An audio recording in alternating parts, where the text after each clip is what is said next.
Gunga so. Clear rifle shot. Watch it. Yeah man, if I scatter over the place, man, if I dive. Yeah man. Then they get the money. Dad, look at that, get shot, I can get gears. See there? You can get gears. That's security there, I can get gears. I rang one then. Everybody gets shut up, man. Yeah man, I rang one then. Affect every stratum of society, including those who have invested in the transportation industry. Hence, the subcommittee had meticulously integrated a multidimensional approach into crafting a fair and equitable fare adjustment proposal. All things being equal, the subcommittee's proposal was presented to Cabinet, and the rates that were approved were a 19% increase effective Sunday, October 15th, with a further 16% effective April 2024. That was done, Madam Speaker, because we are cognizant of, obviously, the impact, the inflationary impact of transportation, and therefore it was a consensus that we wanted to see how best we could cushion this and, of course, allow for the new financial year and the Minister of Finance to take this into consideration ahead of time of the 24-25 budget.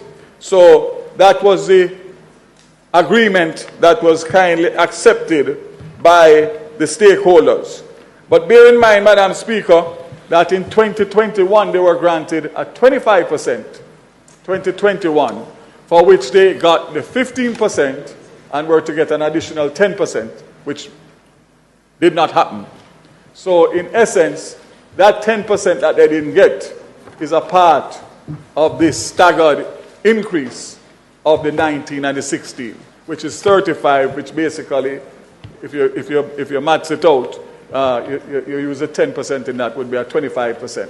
So, Madam Speaker, we are very mindful, but it cannot all be about a fair increase, because the public is going to want to know what's the government doing for the improvement of the service, and secondly, what are the stakeholders doing, because they also have a part to play.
What is it all about? What is it all about? Huh? Go on. That's how soon catch up. Why you not march? Unsurprisingly, get the key of the city. Oh, okay. Yeah. So them, I know what the key now.